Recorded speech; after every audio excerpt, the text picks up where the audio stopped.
Assalamualaikum warahmatullahi wabarakatuh. Alhamdulillahirabbil alamin wa bihi nasta'inu ala umuri dunya waddin wa ala alihi wa ashabihi ajmain, amma ba'du.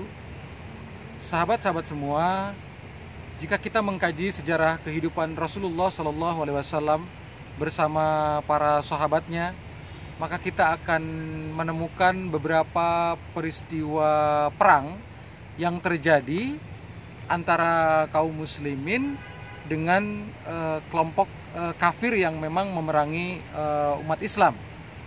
Tentu saja yang paling banyak peristiwanya adalah dengan kaum kafir Quraisy, ya. Misalnya kita dalam sejarah mendengar ada perang Badar, ada perang Uhud, ada perang Khandaq dan lain sebagainya begitu. Nah, itu semua adalah perang yang terjadi di zaman Rasulullah SAW.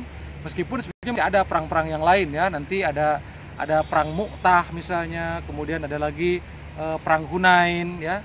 Itu semua adalah perjuangan Rasulullah dan para sahabat ketika memperjuangkan Islam, ya, memperjuangkan Islam di muka bumi ini. Nah, sebetulnya inti dari semua peristiwa itu ketika kita telah mempelajarinya bahwa Rasulullah dan para sahabat itu mengorbankan begitu banyak hal, ya, dalam perjuangannya. Bukan hanya mengorbankan tenaga, waktu, pikiran, harta, bahkan termasuk mengorbankan jiwa dan raga begitu. Jadi mengorbankan nyawa yang tidak jarang terjadi ketika dalam perjuangan masa itu. Kita sama-sama mendengar beberapa sahabat Rasulullah yang syahid, ya, ketika di medan perang. Sangat banyak sahabat Rasulullah yang syahid di medan perang, ya. Dan ada juga beberapa sahabat yang memang paling terkenal begitu dalam sejarah ketika beliau-beliau itu syahid di medan perang, ya. Kita mengenal nama Hamzah bin Abdul Muthalib, pamannya Rasulullah, yang syahid ketika perang Uhud. Kemudian ada lagi misalnya nama sahabat Rasulullah Mus'ab bin Umair yang juga sama, beliau syahidnya di perang Uhud. Kemudian nanti ada lagi sahabat Ja'far bin Abu Thalib yang syahidnya itu di perang Mu'tah. Kemudian Zaid bin Harisah syahidnya juga di perang Mu'tah, dan juga Abdullah bin Rawahah yang juga syahidnya di perang Mu'tah, dan beberapa sahabat-sahabat lain yang memang beliau-beliau itu syahid ketika perang-perang itu terjadi begitu. Nah, jika kita telusuri sejarahnya, memang perang yang pertama kali terjadi antara kaum muslimin dengan kaum kafir Quraisy adalah perang Badar, ya. Perang Badar itu kan terjadi pada tahun kedua Hijrah. Dan itu adalah perang pertama antara kaum muslimin dengan kaum kafir Quraisy, dan itu adalah perang yang sangat bersejarah karena di perang itu misalnya tercatat bahwa salah satu tokoh dari kafir Quraisy yang bernama Abu Jahal, ya, Abu Jahal yang nama aslinya adalah Amr bin Hisham, mati terbunuh ketika perang Badar. Jadi Abu Jahal ini matinya terbunuhnya di perang Badar, ya. Di perang Badar dia mati terbunuh, Amr bin Hisham atau Abu Jahal. Dan sahabat yang berhasil membunuh Abu Jahal ketika perang Badar itu bernama Abdullah bin Mas'ud, ya, Ibnu Mas'ud, Abdullah bin Mas'ud. Beliaulah sahabat Rasulullah yang berhasil membunuh Abu Jahal ketika perang Badar. Itu terjadi pada tahun kedua Hijrah, ya, di bulan Ramadan, ya, bulan Ramadan tahun kedua Hijrah. Kemudian berikutnya perang yang terjadi adalah antara kaum muslimin dengan kafir Quraisy di perang Uhud.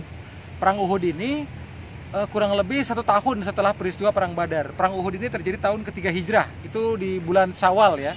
Jadi kalau tadi perang Badar itu di bulan Ramadan tahun kedua Hijrah, sedangkan perang Uhud itu pada tahun ketiga Hijrah, itu di bulan Syawal. Nah, hal yang menarik adalah bahwa sebetulnya perang Uhud itu terjadi karena itu berawal dari rasa dendam kaum kafir Quraisy kepada kaum muslimin, karena di perang Badar itu kaum kafir Quraisy menderita kekalahan. Jadi kaum kafir Quraisy menderita kekalahan ketika perang Badar, dan banyak yang mati di situ, ya. Di perang Badar itu banyak sekali tokoh-tokohnya kafir Quraisy yang mati, bukan hanya Abu Jahal. Bahkan termasuk misalnya ada ayahnya Hindun ya, Utbah. Itulah sebabnya Hindun bernama Hindun binti Utbah. Utbah ini mati juga di perang Badar, dan yang yang dianggap oleh Hindun sebagai penanggung jawab atas kematian ayahnya, yaitu Hamzah bin Abdul Muthalib. Itulah sebabnya ketika perang Uhud nanti, Hindun binti Utbah ini melampiaskan dendamnya kepada Hamzah, dan akhirnya Hamzah itu berhasil dibunuh oleh Hindun yang menyuruh seorang hamba sahaya yang bernama Wahsy ya.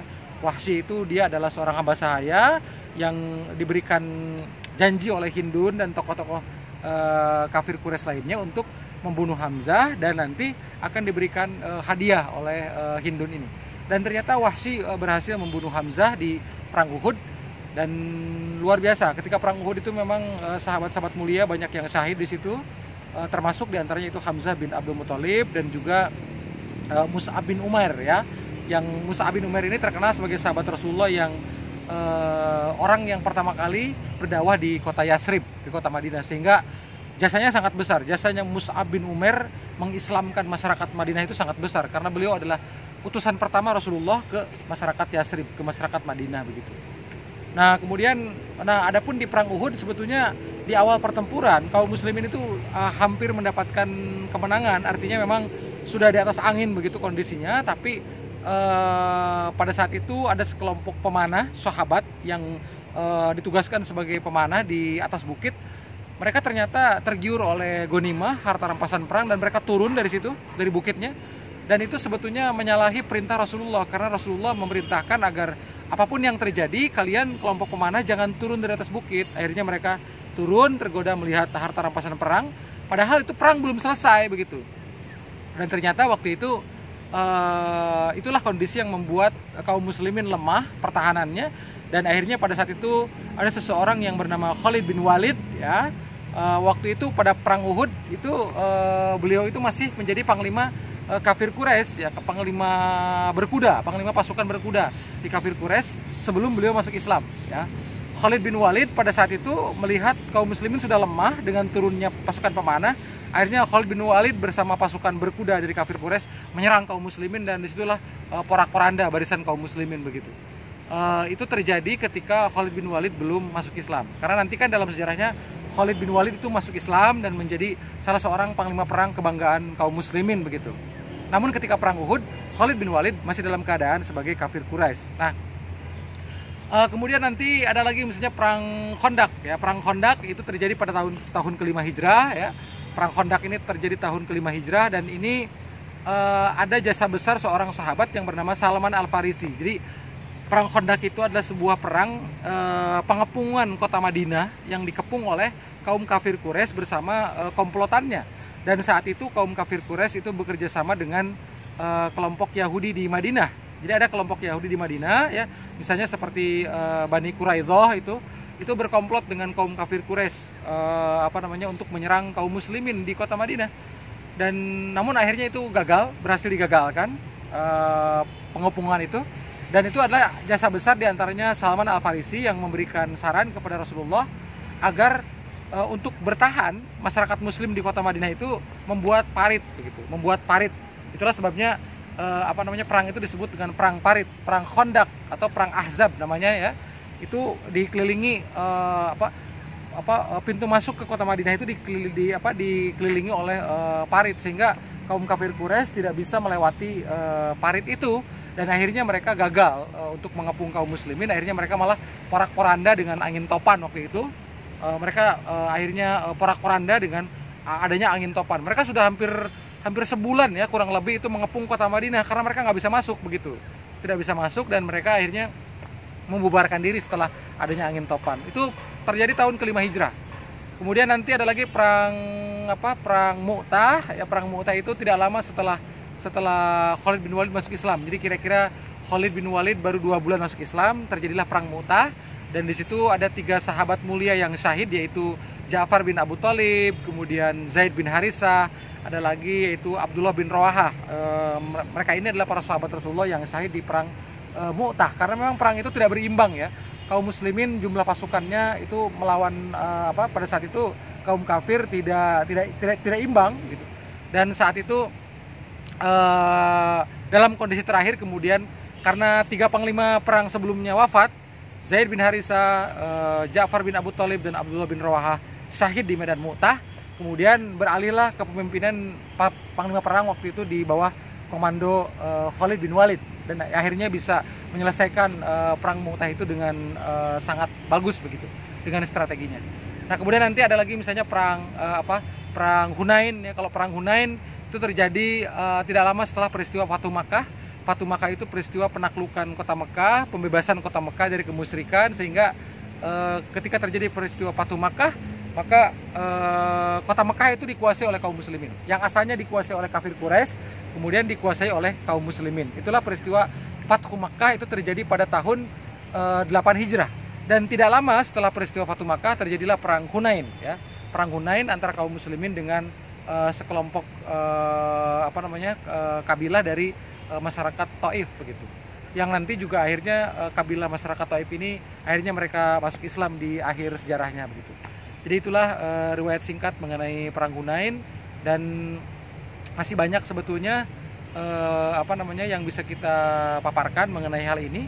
Tapi yang pasti adalah bahwa perang-perang tersebut menunjukkan bahwa Rasulullah dan para sahabat itu begitu banyak mengorbankan banyak hal dalam perjuangannya, termasuk bahkan sampai banyak sahabat yang mengorbankan nyawanya demi perjuangan Islam kala itu.